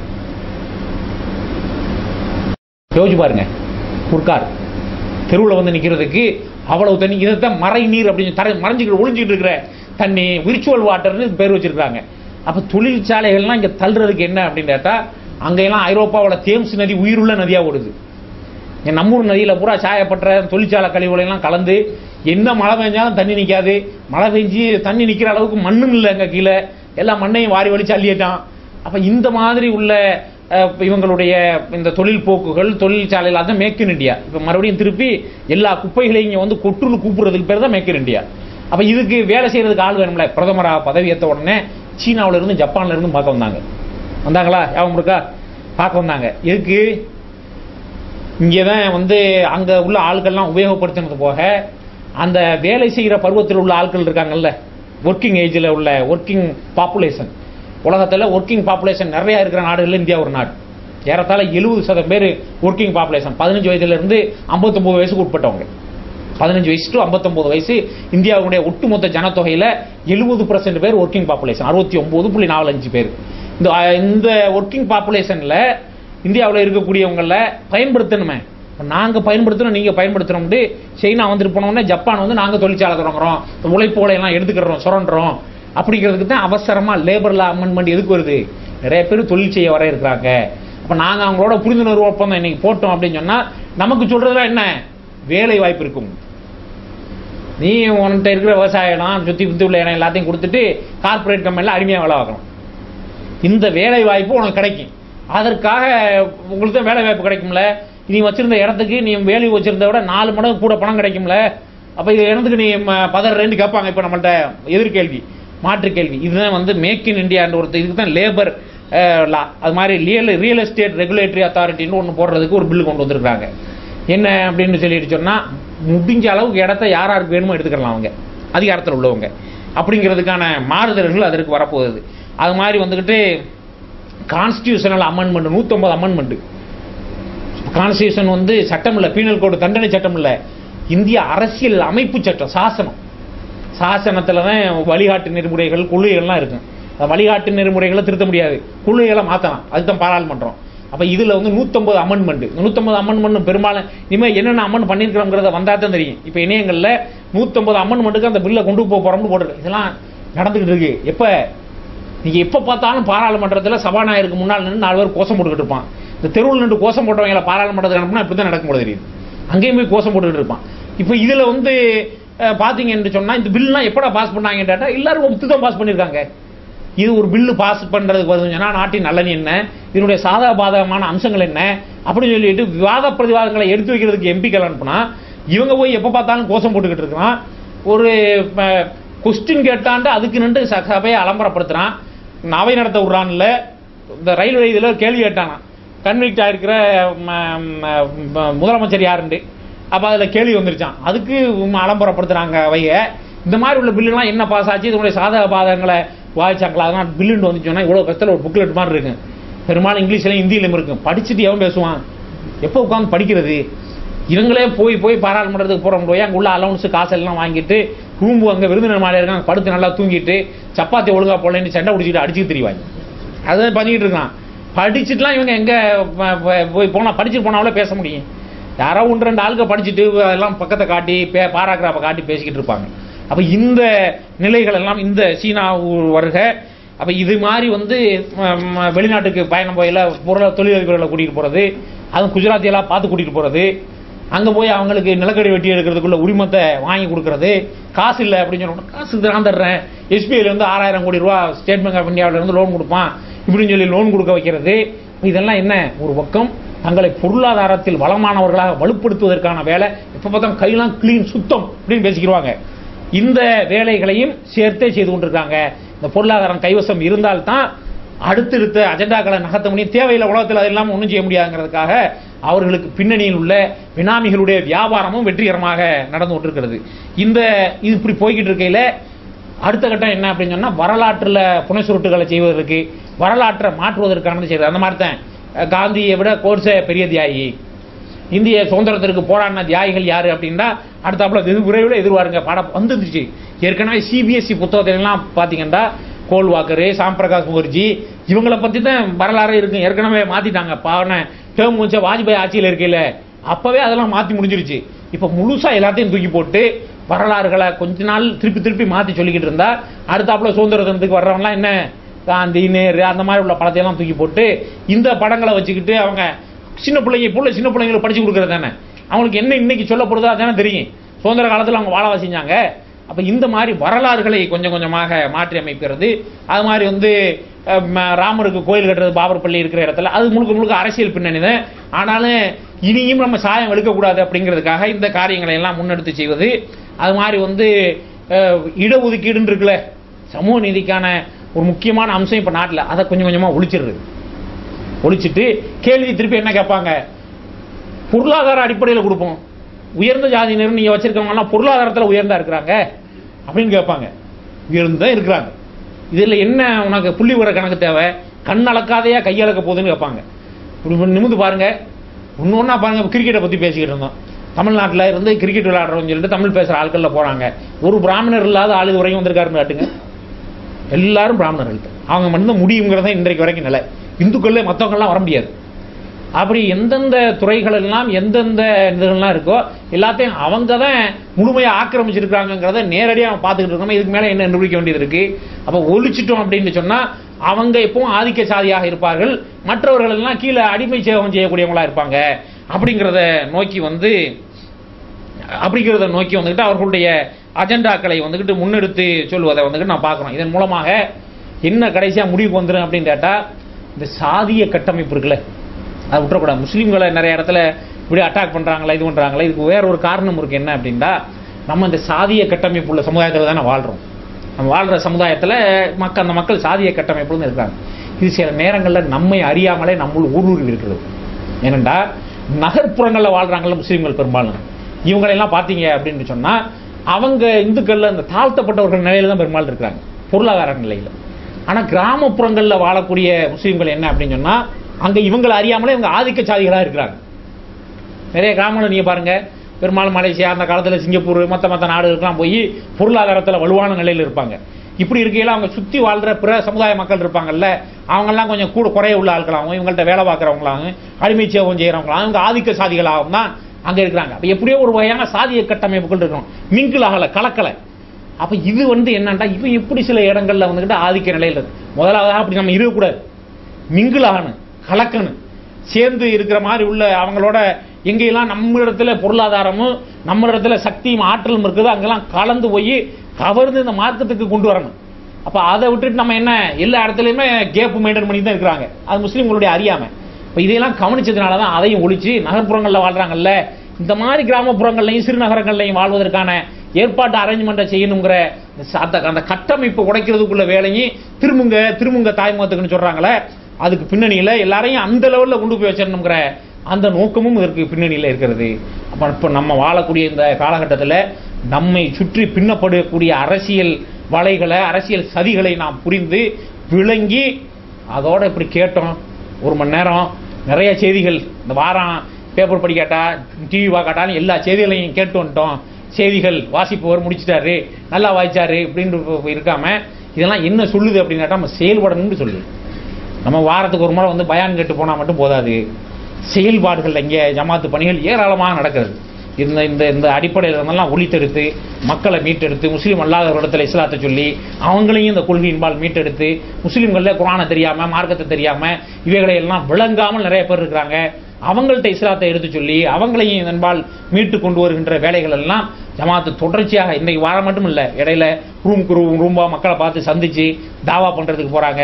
இப்படி உள்ள ஏதாவது ஒரு பணிகளில் நம்மையும் இணைத்து கொண்டு சதிகாரர்கள் பின்னக்கூடிய சதி வலைகளில் இருந்தெல்லாம் அல்லாஹ் மிகப்பெரிய சதிகாரம் முறியடித்து இவைகளெல்லாம் நம்மளை வெற்றியடை செய்வான். அத்தகைய வெற்றியடையக்கூடிய நன்மக்களாக வல்ல ரஹ்மான் அனைவரையும் ஆக்குவானாக. வாஹிர் தவானா அல்ஹம்துலில்லாஹி ரப்பில் ஆலமீன். அஸ்ஸலாமு அலைக்கும் வரஹ்மத்துல்லாஹி வபரகாத்துஹு.